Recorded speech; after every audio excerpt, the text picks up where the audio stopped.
제5장 시각장애 소녀. 모놀로그. 내가 그들을 용서할 수 없는 이유는 단순히 내게서 소중한 걸 빼앗아 갔기 때문이 아니다. 그들의 행위가 자신들의 일방적인 가치관에 의해 이루어졌고, 따라서 그들이 어떤 수치심도 못 느끼고 있다는데 격렬한 분노를 느끼는 것이다. 그들은 자신들의 행위를 당연한 것이었다고까지 생각한다. 인간이라면 당연한 일이었다고. 인간이라면? 말도 안 된다. 그들이 저지른 짓은 가장 인간적인 부분을 부정하는 것과 마찬가지다. 나는 그들에게 참회를 요구하지 않는다. 나는 그들에게 아무것도 요구하지 않는다. 그들에게는 무언가를 요구할 만한 가치조차 없다. 그들이 반격해 온다 해도 나는 두렵지 않다. 에이스도 조커도 모두 내 손 안에 있기 때문이다. 집으로 돌아와 샤워를 하자 마음이 조금 가라앉았다. 목욕 가운을 입고 TV를 켰다. 그러나 시간대가 맞지 않았는지 어디서도 뉴스는 나오지 않았다. 냉장고에서 캔 맥주를 꺼내 한 모금 마신 뒤 한숨을 내쉬었다. 불현듯 피로가 온몸을 엄습해왔다. 거참, 나는 혼자 중얼거렸다. 설마 그 사람까지 살해될 줄이야. 경찰이 조사할 필요도 없다. 사카가미 유타카는 살해된 것이다. 가와즈 마사유키, 니자토 미유키에 이어 세 번째 희생자가 된 것이다. 이 세 사람의 공통점은 지난해 해난사고를 당했다는 것이다. 그것 외에는 생각할 필요도 없다. 범인의 목적은 도대체 무엇일까? 사고와 관련된 사람들을 모두 죽이는 것이 최종 목적일까? 이대로 차례차례 희생자가 나올 경우를 상상해봤다. 경찰도, 그리고 우리도 범인을 밝혀내지 못하고 그런 우리를 비웃기라도 하듯 살인이 계속되는 상황을 말이다. 두 가지 결과를 생각해 볼 수가 있다. 하나는 전원이 죽어버리는 것이다.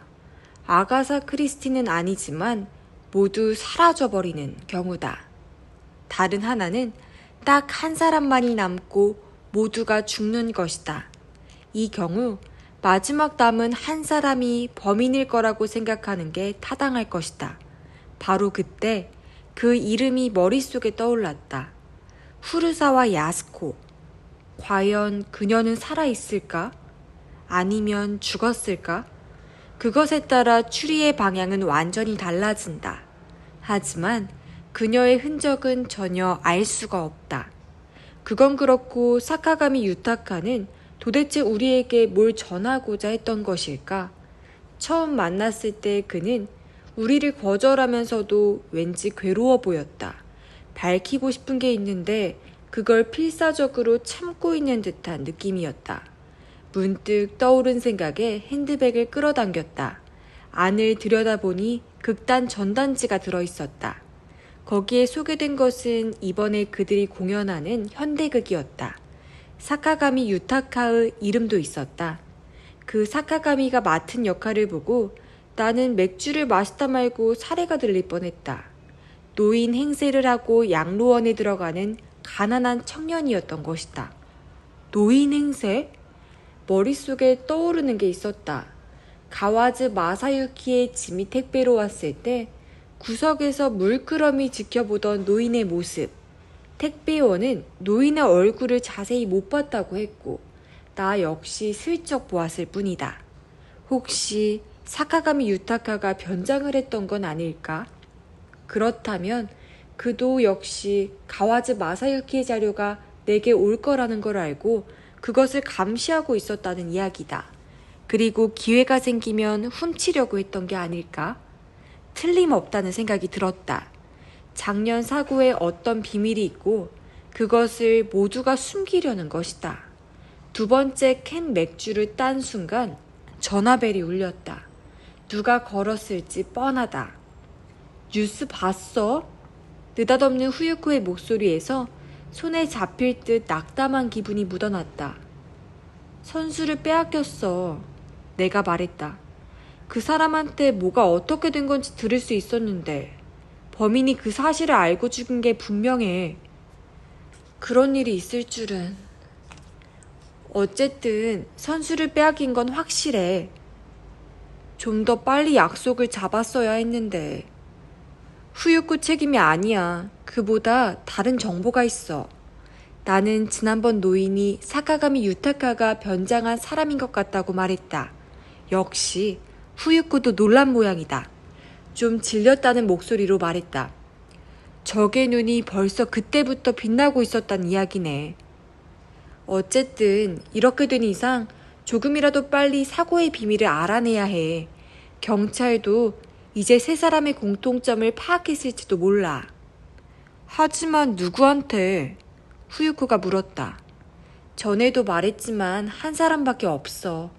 야마모리 유미를 만나야 해. 하지만 그 아이 입을 열 방법이 없잖아. 다시 원점으로 돌아왔다. 각오는 이미 했어. 나는 심호흡을 한 번 한 후 말을 이었다. 좀 강하게 나가야 할 것 같아.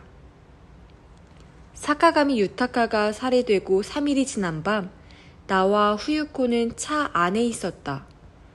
대담한 생각을 했네.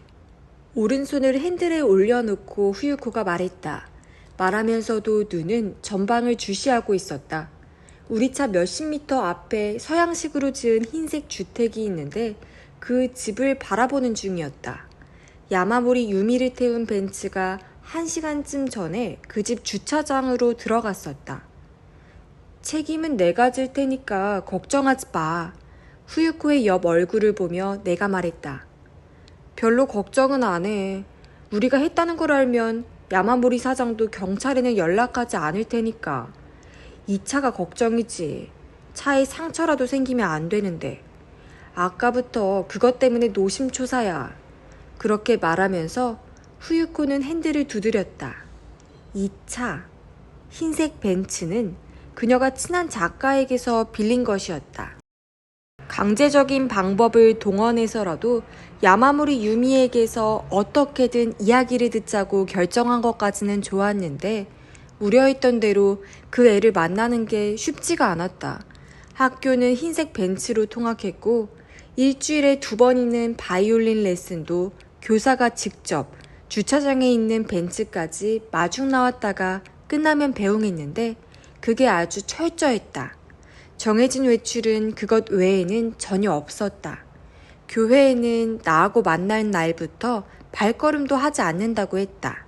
그래서 후유코와 이런저런 국리 끝에 결국 바이올린 레슨을 노리기로 했다.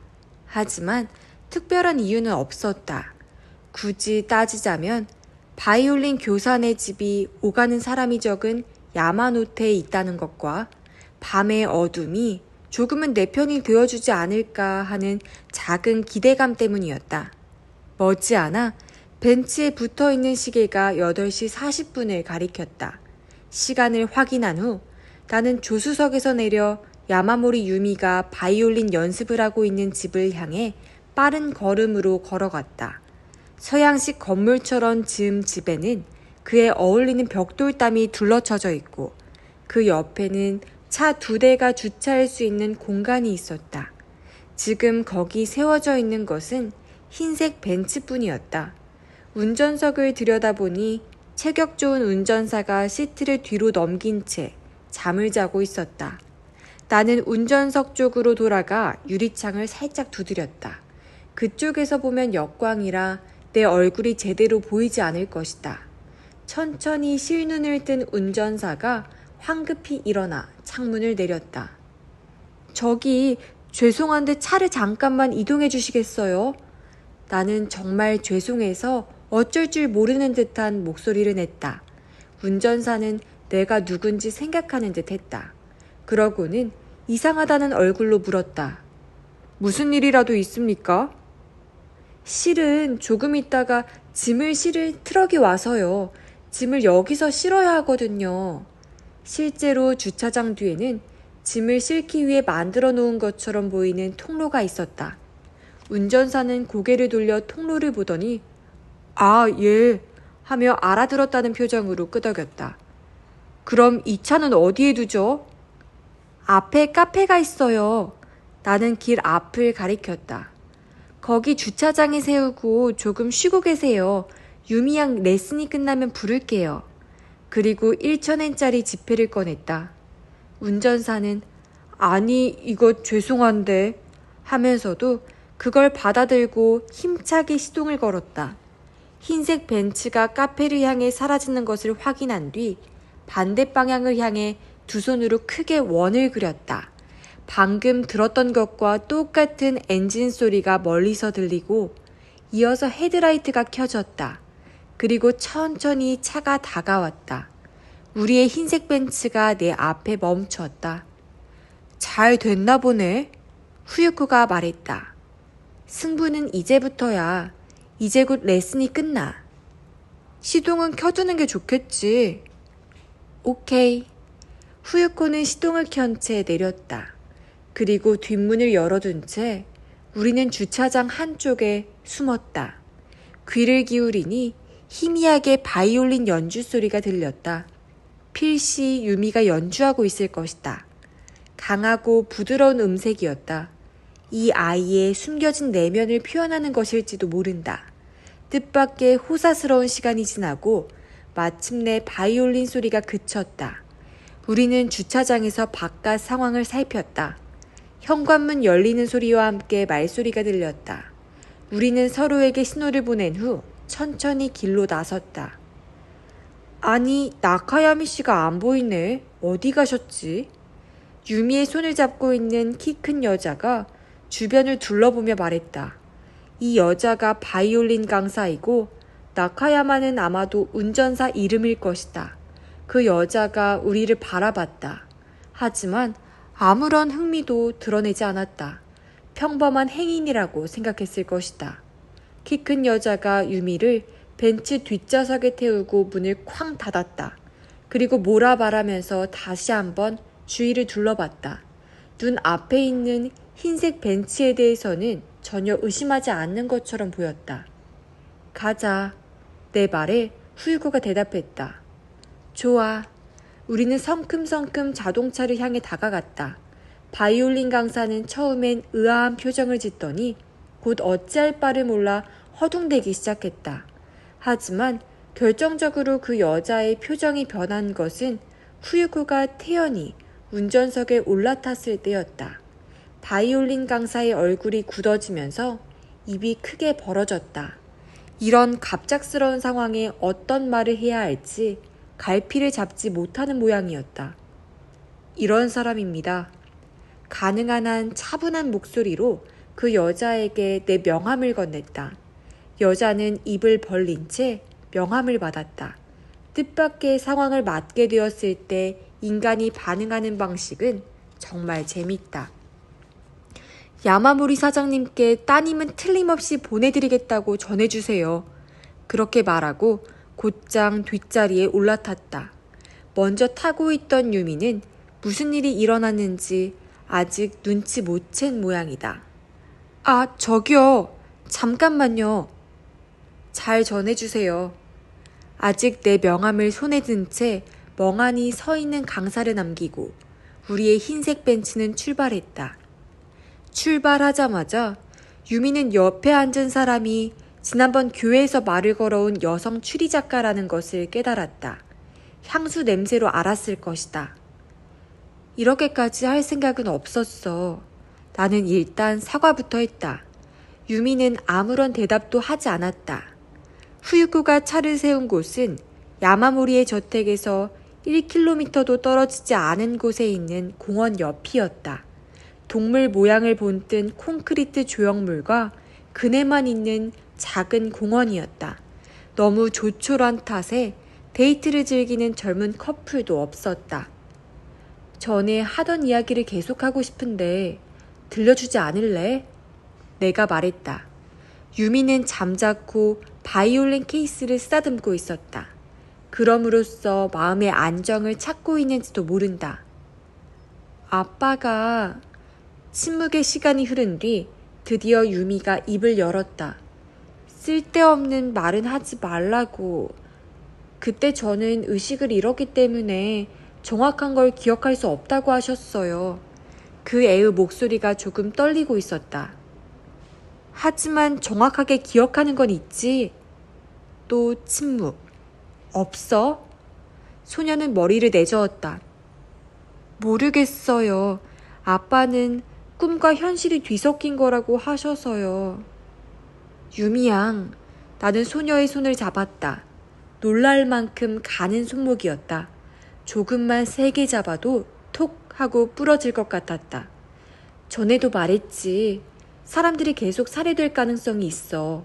그걸 막는 방법은 하나밖에 없어. 먼저 범인을 잡는 거야. 그러기 위해서는 내 기억이 필요해. 꿈과 현실이 뒤죽박죽 된 거라도 괜찮아. 그 중에 힌트가 숨겨져 있을 테니까. 나는 유미의 얼굴을 봤다. 후유코도 룸미러로 그 애를 보는 듯 했다. 좁은 차 안이 더욱 좁아진 것 같은 숨막히는 시간이 계속되었다. 사카카미 씨를 알고 있니?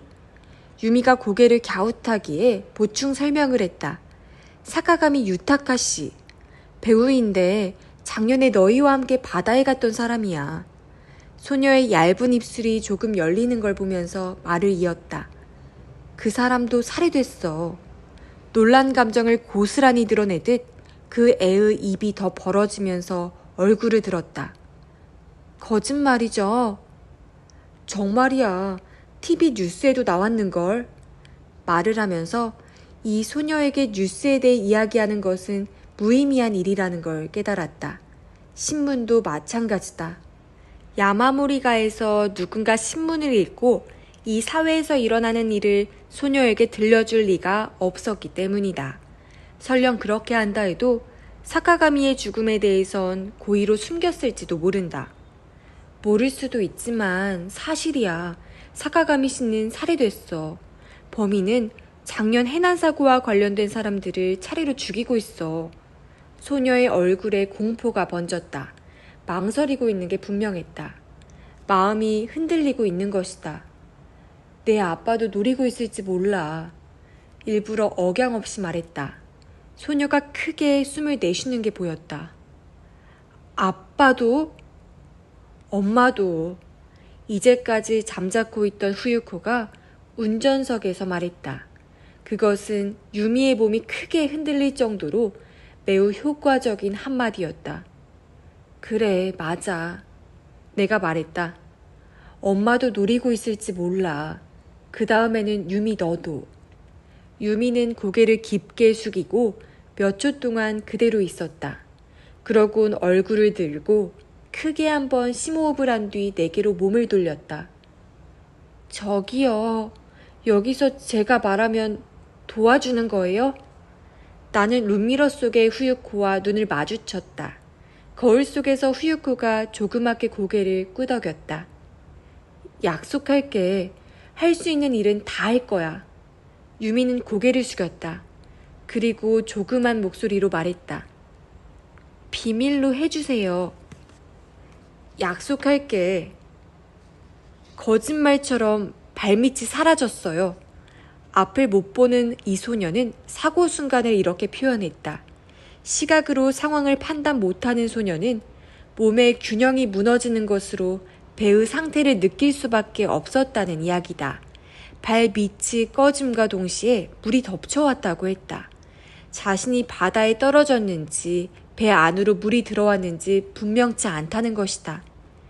그때까지 한 번도 바다에 떨어진 적이 없어서요. 소녀가 말했다. 여하튼 온몸이 물에 잠겼다고 한다. 두려움 속에서 허우적거리고 있는데 문득 누군가에게 안겨 있었다. 걱정 마, 아빠야.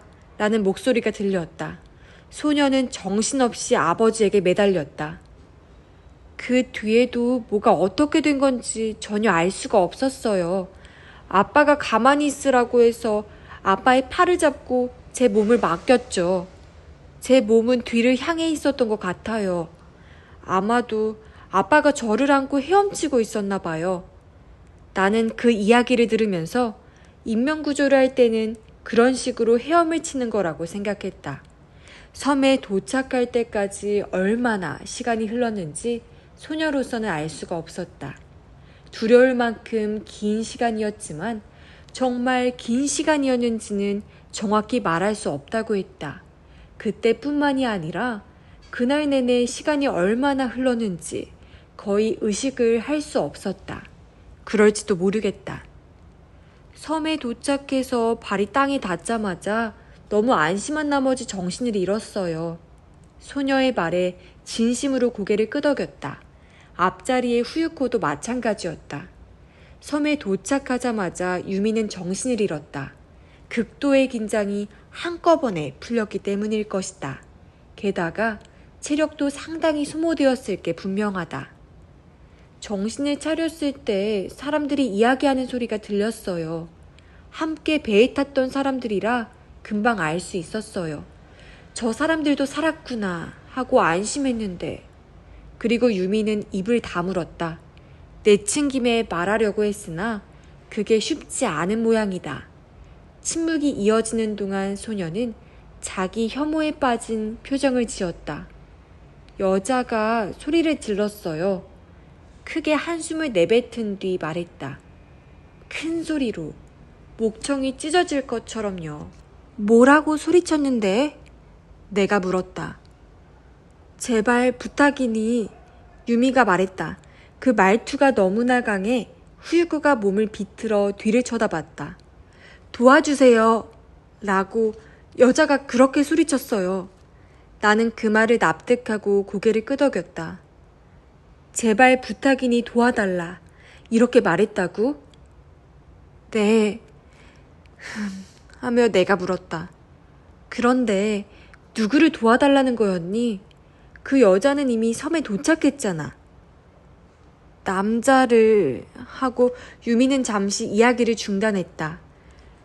그 일을 구해달라고 그 여자가 말했어요. 그 일을?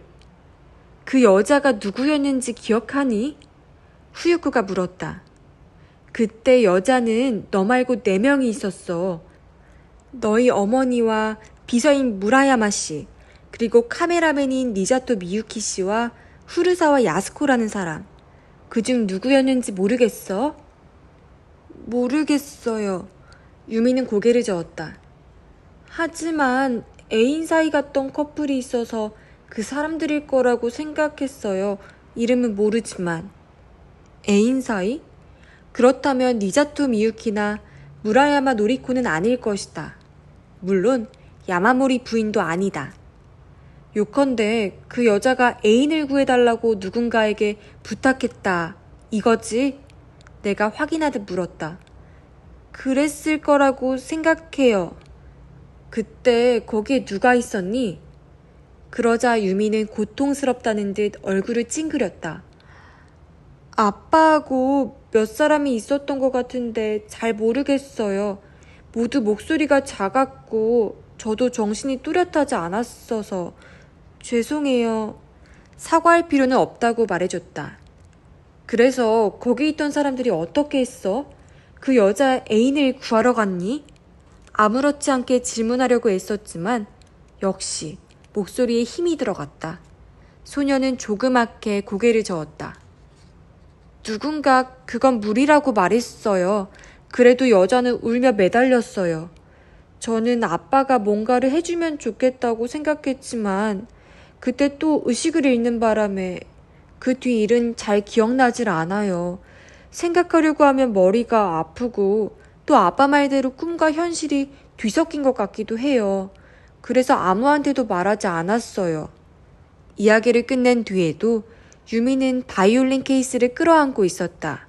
그리고 뭔가에 겁을 먹은 듯 좌석 가장자리에 겨우 몸을 기댔다. 그게 무인도에서 겪은 일의 전부니? 내가 묻자 유미는 태엽 인형처럼 고개를 툭 떨어뜨렸다. 나는 소녀의 가녀린 어깨에 손을 얹으며 고맙다고 말했다. 유미가 얼굴을 내게 돌리더니 주저하며 입을 뗐다. 아빠를 지켜줄 수 있나요? 나는 손에 힘을 주었다. 내 이야기 덕분에 지킬 수 있을 것 같아. 말하길 잘했네요. 물론이지. 내 말과 동시에 후유코가 시동을 걸었다. 유미를 야마모리 저택 앞까지 데려다주고 인터폰을 눌렀다. 무사히 데려왔다는 뜻을 전하고 상대의 고함 소리를 흘려들으며 전속력으로 도망쳤다. 뒤를 돌아보니 아무것도 볼 수 없는 유미가 이쪽을 향해 손을 흔들고 있었다. 드디어 사건의 얼개가 보이기 시작하는군. 한참을 달린 후 후유코가 말했다. 한 여자가 있고 그 사람 눈앞에서 애인이 죽은 거야. 그 애인이 바로 다케모토 유키히로 씨. 그리고 그 여자는 후르사와 야스쿠가 틀림없어. 내가 말했다. 요컨대 말을 하다 말고 후유코가 급제동한 앞차에 대고 경적을 울렸다. 이제는 제법 벤츠를 운전하는데 익숙해진 모양이다. 그 후르사와 야스코라는 여자가 애인이 죽는 것을 보고 복수를 시작했다는 거군. 지극히 단순한 구조이긴 하지만. 맞아. 하지만 단순하기 때문에 야마모리 사장도 알아챈 거야. 뿐만 아니라 다른 참가자들도 틀림없이 알고 있을 거야. 그렇다면 머릿속에 장면 하나가 떠올랐다. 마지막으로 가와즈 마사유키를 만났던 날 밤의 일. 가와즈 씨도 자신이 누군가의 표적이 되고 있다고 했어. 그러니 후르사와 야스코의 복수라는 걸 알고 있었을지도 몰라. 그래서 야마모리 씨를 만나 이야기를 나눈 거고. 말을 하는데 기분이 썩 좋지 않았다.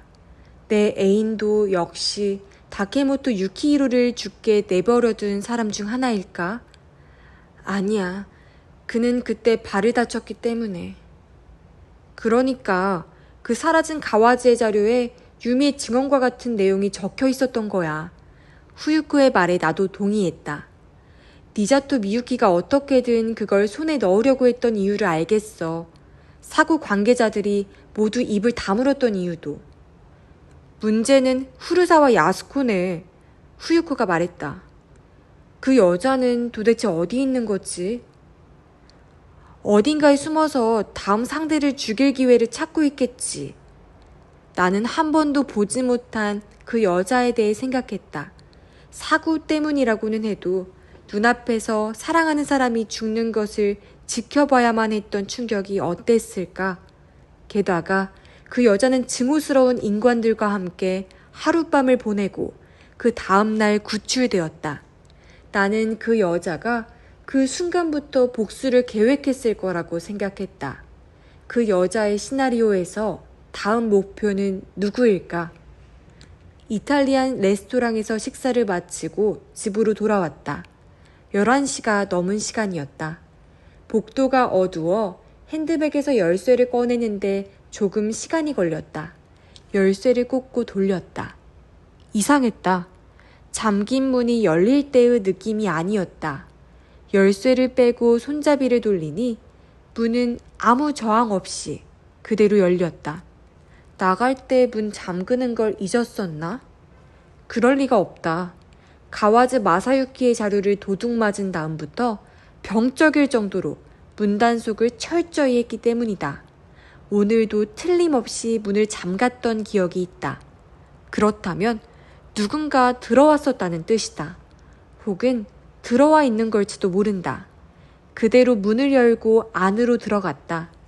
불이 모두 꺼져 있어 캄캄하고 조용했다. 하지만 이내 누군가가 있다는 걸 직감했다.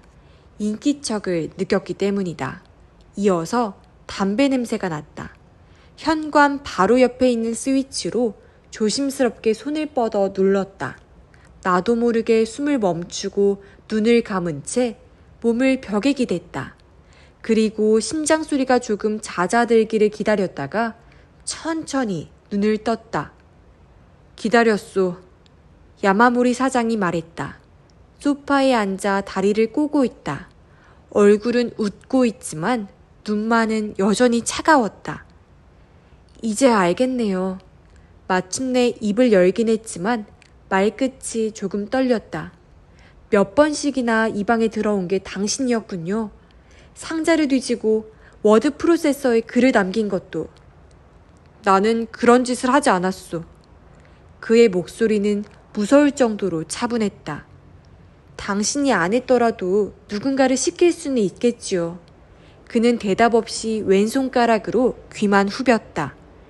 뭐 마실 거라도 드릴까요? 맥주나 위스키 정도는 있는데요. 필요 없다는 말 대신 고개를 가볍게 저었다. 내가 왜 여기 왔는지 아시오? 말을 하려고 오셨겠죠. 맞소. 다리를 바꿔 꼬고 나를 쳐다봤다. 내 머리끝에서 발끝까지 마치 점검이라도 하듯. 그 눈에 담긴 감정을 정확히 읽어내는 건 나로서는 불가능한 일이었다. 유미는 돌려보냈나? 쳐다보는 걸 멈추고 야마모리 사장이 물었다. 틀림없이요. 내가 대답했다. 그는 다시 왼쪽 귀를 만지며 조용히 말했다. 대담한 짓을 했더군. 죄송합니다. 나는 일단 사과부터 했다. 생각나면 일단 행동하고 보는 성격이라서요. 작가가 된 것도 그 성격 때문인가? 그렇습니다. 고치는 게 나을 것 같은데. 그가 말했다. 그러지 않으면 남자가 또 도망갈 테니. 전 남편처럼 말이야. 불의의 공격을 받고 말문이 막혀 마음속 동요를 고스란히 드러내고 말았다. 어쨌든 이 남자는 나에 대해서도 상당히 자세하게 조사를 한 모양이다. 내가 경찰에 신고하면 어쩔 셈이었소? 그 경우는 생각하지 않았습니다. 딸을 데려간 범인이 당신이라는 걸 알면 신고하지 않을 거라 생각했다는 건가? 그렇긴 했죠. 내가 대답했다.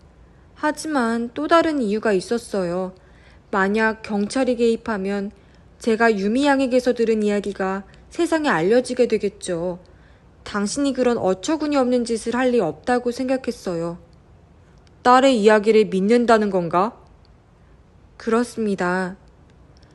당신은 상상도 못할 테지만 당시 유미는 극도로 흥분해 있었소. 꿈과 현실을 구별 못하는 것도 이상한 일은 아니지. 그 애가 경험한 건 현실이었어요. 저는 그렇게 믿어요. 그가 입을 다물었다. 그럴듯한 대꾸를 생각하고 있는지 어떤 효과를 노리고 있는지 나로서는 알 길이 없었다. 한참 있다 그가 말했다. 그건 그렇고 여하튼 앞으로 쓸데없는 짓은 하지 않는 편이 좋겠소. 당신을 위해서라도 말이오. 감사합니다. 진심으로 하는 말이오. 그의 눈에 날카로운 빛이 담겼다. 당신 애인이 살해된 건 안 된 일이지만 빨리 잊는 게 나을 거요. 그렇지 않으면 이번에는 당신이 다치게 될 거요.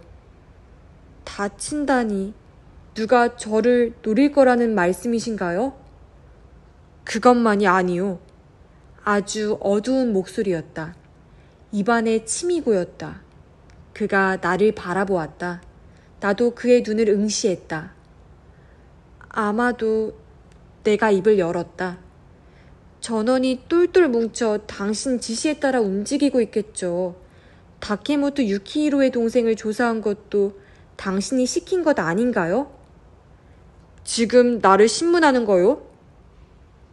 그냥 제 멋대로 짓거리는 겁니다. 괜찮겠죠. 멋대로 짓거리는 정도는? 여기는 제 방이니까. 물론이요.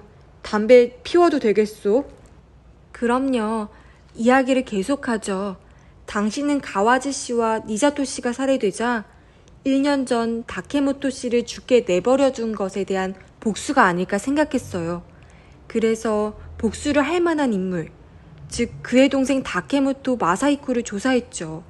두 사람이 살해됐을 때의 알리바이를 조사해서 그가 범인인지 아닌지를 확인한 거죠.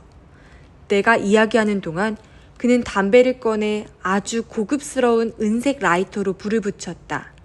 그리고 한 모금을 빤 후 계속하라는 듯 손바닥을 내밀었다. 하지만 이건 제 생각인데 그에게는 알리바이가 있었어요. 사건이 일어난 날 회사에 있었겠죠. 범인은 후르사와 야스코 씨죠? 이건 질문입니다. 대답해 주세요. 야마모리 사장은 담배를 연거푸 두세 번 빨고는 길게 연기를 내뿜었다. 그러는 동안 내 얼굴에서 시선을 떼지 않았다. 그 여자하고는 관련 짓지 않는 게 좋소. 그렇게 말하고 입을 다물었다. 나는 당황했다. 관련 짓지 않는 게 좋다니 무슨 뜻이죠? 별다른 뜻은 없소. 그저 그렇다는 이야기지. 한동안 무거운 침묵이 이어졌다. 다시 한번 묻겠소. 야마모리 사장이 말했다. 손을 뗄 생각은 없소? 없습니다. 그가 한숨을 쉬었다. 그러자 그의 입속에 남아있던 담배 연기가 뿜어져 나왔다. 어쩔 수 없군. 그는 담배를 재떨이에 비벼 껐다. 헤어진 남편이 사용하던 재떨이다. 도대체 어디서 찾아낸 걸까? 화제를 바꾸지. 당신은 배를 좋아하나? 아니요. 별로. 우린 다음 달에 요트 여행을 떠날 거요. 멤버는 작년 참가자들의 몇 사람 더 추가할 거고. 괜찮다면 당신도 참여하지 않겠소? 요트 여행이라면 또 와이섬에 간다는 건가요? 그렇소. 작년하고 똑같은 코스를 돌 거요. 우리가 몸을 피했던 무인도에도 들릴 예정이지. 무인도에도... 설마 일주기 기념 행사라도 하는 건 아닐 테고 목적이 뭘까 싶었다. 아무튼 야마모리 일행이 뭔가를 꾸미려는 건 분명하다. 문득 바벨 사건이 떠올랐다. 이번 여행에 참가하는 것은 스스로 적진에 뛰어드는 짓이다. 저들의 목표가 나일지도 모르기 때문이다. 뭔가 경계하는 표정이군. 내가 망설이는 것을 간파한 듯 야마모리 사장이 말했다. 혼자가 불안하다면 누군가를 데려와도 상관없소. 하기우 씨라고 했나? 그분도 함께 오면 어떨까? 후유코와 함께라면 확실히 마음이 놓일 것이다. 게다가 이대로는 어떤 해결책도 찾을 수 없지 않은가. 유미의 말을 입증할 수도 없고 입증한다 해도 사건의 얼개가 더 이상 떠오르지 않았다. 그러니 관계자들이 다 모인 자리에 참석하는 것도 괜찮을 것이다.